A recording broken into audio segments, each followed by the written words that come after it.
Rest is intentional, but laziness is a habit, it's a pattern. One of them recharges you, and one of them drains you. So if you're feeling overwhelmed and you need rest, don't let it turn into laziness or complacency or staleness or idleness, because all of those things actually breed more tiredness. They breed depression. They breed lack of clarity. It turns into a like a blah kind of state where you're just like, I don't know what to do. Do I do this? Do I do that? Am I going? Am I staying? Am I what choices, you're overwhelmed.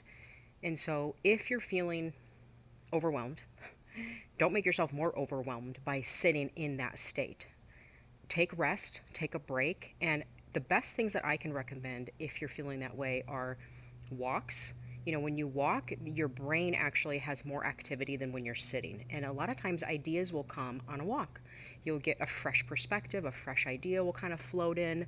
You will actually feel better. It regulates your nervous system, even a 10-minute walk. So, if you can start doing a 10-minute walk after you eat, not only is that beneficial for your digestive tract, but it's a double win because now you're actually bringing some clarity into your mind. Sometimes rest is actually resting, is sleep. Your body needs to recharge. Maybe you're not getting that deep sleep that you need at night and you're waking up in the middle of the night. I know a lot of women who are going through like perimenopause, or they're just going through a lot in life.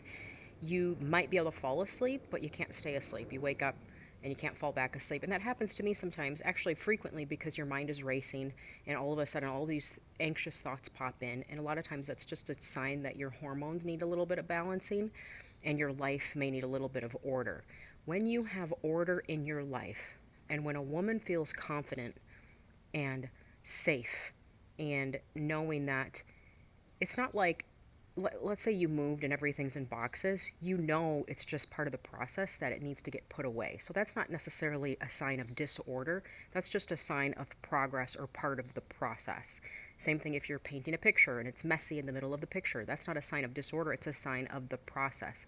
But if your life is chronically out of order, I'm talking about loose ends. This is probably one of the biggest ones, because if you can't finish what you started, or you have all of these loose ends or indecision things, boxes that you're thinking about, should I return this or should I keep this?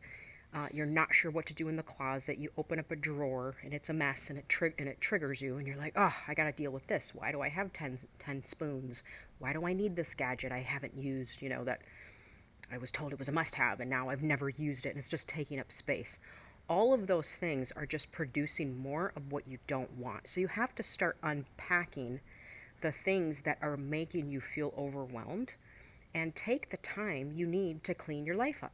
In the process of cleaning your life up, it is not really a glamorous process. You might need to downsize or move to save money if you're trying to pay off debt. You are not living for showcase of other people. You're not living for validation at that point. You're living for something more meaningful and something true, which is you're getting your life in order, your house in order, you're getting your debt in order, you're getting your habits in order, you're getting your eating in order, you're getting your relationships in order. And most of that from the outside looks like you're not doing anything. It looks like things are staying the same. But in reality, you're doing some of the hardest work, because for me and my house, we're going to live a life of freedom. And that means pulling back on things that normally would look like, man, they're doing great.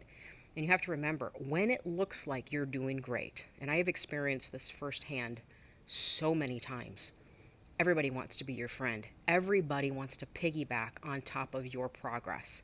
They want to be a part of it. And the good thing is when you're doing great, it fuels more opportunity, because people are attracted to inspiration. They're attracted to, hey, this person has got it all together. I want to learn what they're doing. I want some of that. I want to be a part of that. And so you end up attracting more people into that sphere. But as soon as you're in a season where you're pulling back, or you're like, hey, I'm going through a difficult time, crickets.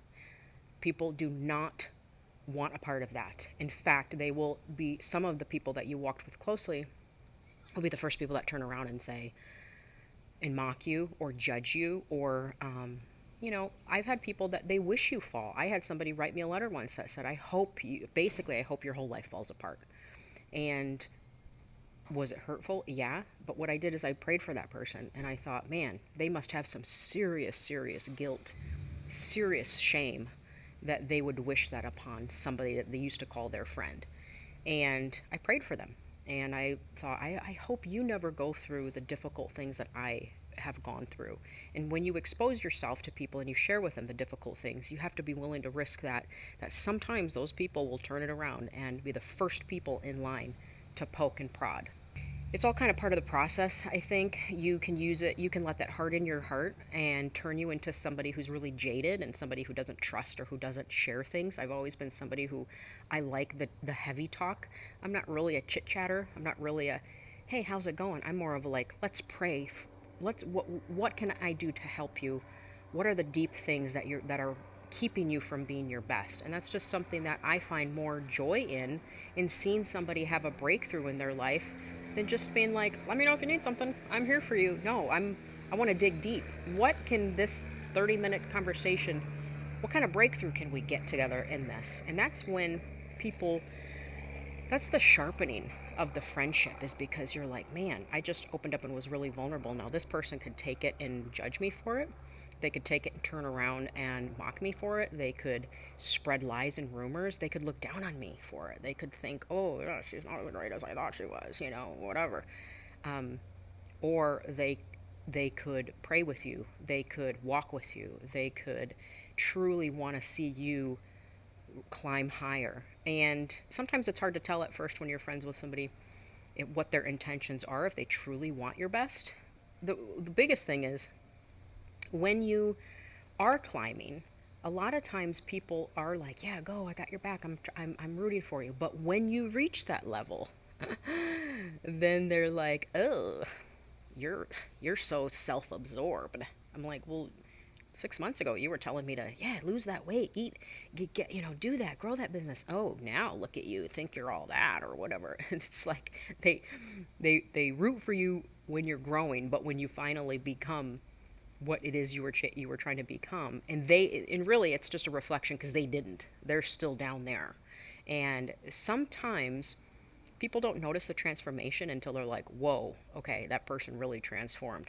So a mature friendship, they will say, wow, how did you get there? How did you get to that point? And the honest answer is doing all the things you didn't want to do, doing all of the things that you said were too hard or you made excuses for or you justified you couldn't do, you weren't willing to change. And it is in the day to day. The answer is in the day to day action, 100%. It's not in the one thing that you do. It's in the day to day action. It's what you do every single day. And you will see when you look back, and that's the only time I tell people to look back, is when you're measuring your progress of how far you come. And you should feel good about it. And if you didn't make as much progress as you wanted to, just don't beat yourself up. Don't get all, feeling all depressed. I might as well just, go back to the way things were. Ask yourself, well, what could I have done better in that last 6 months that could have maybe given me more progress? What could I have done better? So, for example, you might be working on paying off of debt, and maybe you've got a handful of credit cards, but you're still using one. Okay, well, you won't pay it off as quick if you're still using one. Now, there's nothing wrong. You want to use it and go out to eat, or you're building points, or whatever it is, whatever you choose to do. But you will get to your goal quicker if you stop using it. In fact, you'll get to your goal quicker if you close it and stop using it, because then you're burning that ship and you're not giving yourself a way out or a way back to your old self. It takes a while to change those habits, and it's really easy to fall back on things. And one of the things that happened to me, and I'm going to be totally vulnerable with you guys, is I closed my credit cards. You know the whole story of got rid of everything and moved and closed the credit cards or whatever. And then I found the buy now, pay laters. I'm like, ooh, this is easy. I didn't have any credit cards, but it still was like a little secret option that I could do where I was like, oh, 0%, 4 payments, I'll just do that. Yeah, well, my mindset hadn't fully changed. So it did partly, right? I was still making progress. I still didn't have all that old debt, and I wasn't paying all that high interest because this was a 0%. But then it became too easy. And it became easier and easier. Oh, well, I'll just get what I need and put break it up into 4 payments, and you put one payment down, and then you pay the four every 2 weeks, and it's 0%. Oh, okay, I'm not paying any interest. I'll just pay it as I go, Same mentality, just different game. And when I finally realized, man, I'm doing the same thing, just on a different way. Now, it wasn't as crazy as it was when I was first consuming all the time, because this was justifiable things. Oh, I need, an Amazon order of household necessities. I'll just do it this way instead of tying up the money. Well, the more that I learned, the more I realized it's so much easier to use non-cash options because you don't have that like sting. So I started asking myself, if I had $100 sitting on the table, would I buy all this stuff? Then I started asking myself, what do I have in my own house that I could use up before buying it? And it became more of a challenge within the household. And I told my kids, we're going to use up everything that we have first. And then we're going to see if we can go a day, an extra day, or another day. How many days can we go without actually like pulling the trigger on this shopping order? I started doing that with food because naturally, as a mom, you like to have a household full of options. You like to have stock toilet paper. Running out of stuff just feels ugly. You're like, ugh, last roll of toilet paper, okay, great. And then you feel like you're in an urgent mode to grab some. So it does feel good having a supply, a freezer stocked. During COVID, I had 2 freezers. I had the freezer in our home and then a freezer in the garage, and it was stocked because you were scared. You didn't know what was going to happen. You needed all this food. Actually, I ended up donating, or the food expired or something. It just never. We didn't even eat all of it. All those canned foods. I need to have all these options of things I would never normally buy, but I'm going to buy it because it makes me feel safe and secure. Now, there's nothing wrong with preparing, and having a pantry of things. I believe in that. You should have some items. But what I'm talking about is if you have stuff in the house that you could eat. So example would be last week we were low on groceries. My kids were like, oh, we don't know what to eat. And I said, figure it out. And I tell my daughter, she's the one who likes to cook, figure it out. I want her to get creative. I'm not saying that in a mean way. I'm not saying that because I don't want to make anything. I'm like, figure it out. Open up and see what we have and what you could do. You know what she ended up doing? She ended up making homemade tortillas, which we had. The ingredients. She looked it up on YouTube. She found a recipe. She made homemade tortillas. We had eggs, so she made egg with that.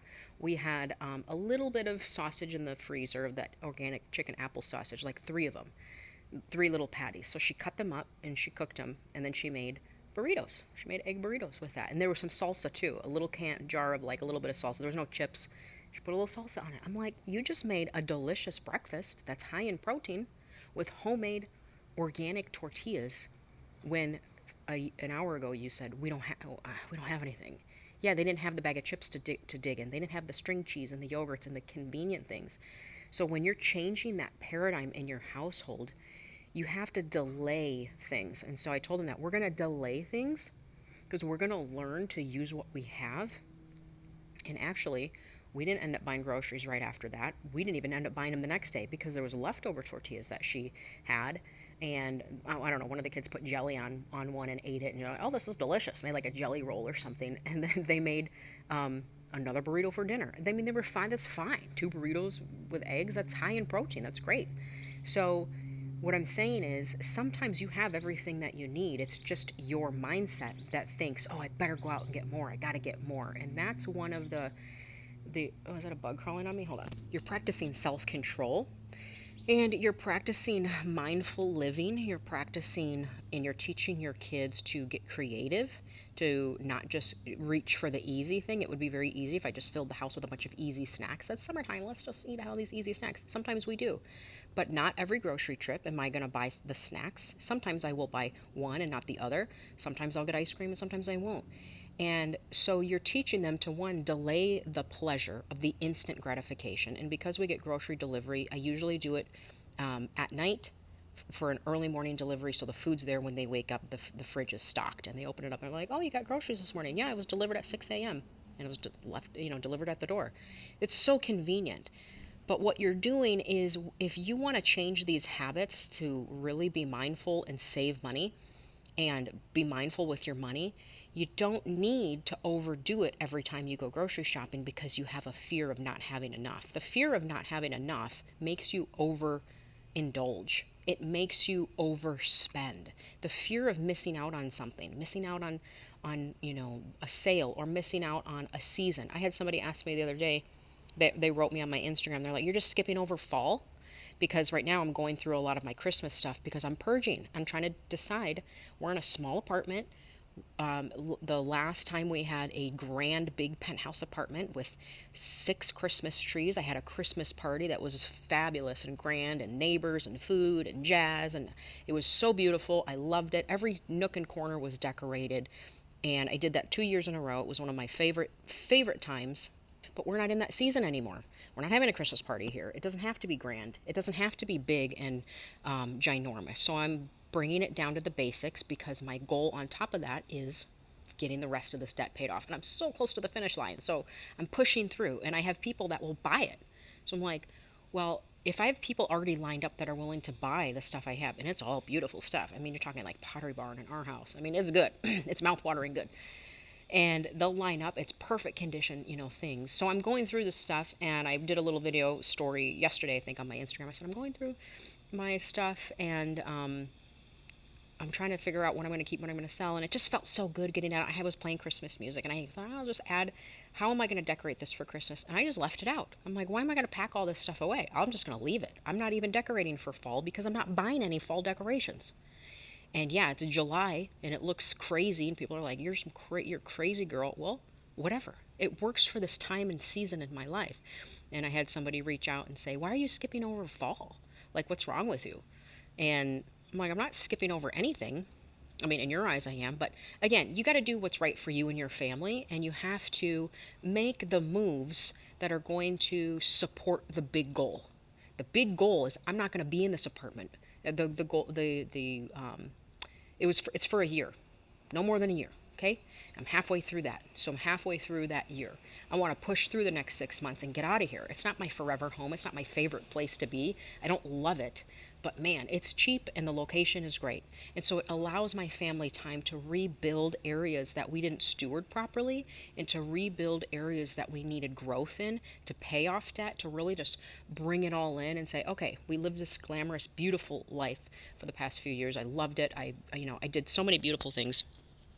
But right now, this is kind of crunch time. It's not as fun. The kids are wearing the same clothes. We did not buy any new summer clothes. They're wearing this. Well, we bought a few outfits, but that's it. They rotate through 3 outfits, and that's it right now. We're not going anywhere. The girls need new swimsuits, but I said, well, are you interested in going into the pool? There's a beautiful pool here. But they don't really care. I'm like, well, why am I going to invest in a bunch of pool toys and swimsuits if you guys don't care? You don't care about it. And they would rather, and I asked them, what would you rather do? Would you rather be here for 2 years and go out to eat and maybe do some more fun things and go get the pool stuff and have fun and get what we, want, and order the food and kind of just be a little bit more relaxed? Or would you guys rather just live here 1 year and really just plow through this? And all of them agreed, let's do what we got to do and plow through it. And so now when I make decisions, I ask them, gosh, I'm sweating, so these bugs are all over. I ask them, okay, I have a list of things that we could get. We need this, this, and this, and this. And what do you guys think? Should we just go get all this stuff? And they're like, well, we don't really need that because we can use this. And we don't need that because we have this. So just get the one thing. And it cut that $100 order down to like $15. Okay, I'll just get the one thing. We need new toothbrushes. Okay, you guys I'll get you a pack of toothbrushes. But you always are trying to maximize the order, or maximize, well, I better get all of this stuff. What else do we need? It's like you need one thing, so you're like, well, what else do we need? All this stuff, no, we really don't. So, and that is what adds up. That's what adds up. So you got to catch yourself and decide, what do you want more? Where are you going in life? Because you're in control of really how long it takes. If I wanted it to take if I didn't care about, well, we'll just kind of take it easy and hang out, and unless we got to enjoy life, we deserve it, kids are young, you can justify it one way or the other. But what do you really want? What is it that you really want? None of us really want to stay here and be in a small apartment. We don't really want it. We're here, we're grateful, it's a great opportunity to rebuild life, but we got places to go and things to do and businesses to develop and creative things to create, and we have a life to live. So you do what you got to do now so you can have that freedom in as short amount of time as possible. And that's it. I got to go in because it's 112 today. I am sweating, but thanks for tuning in.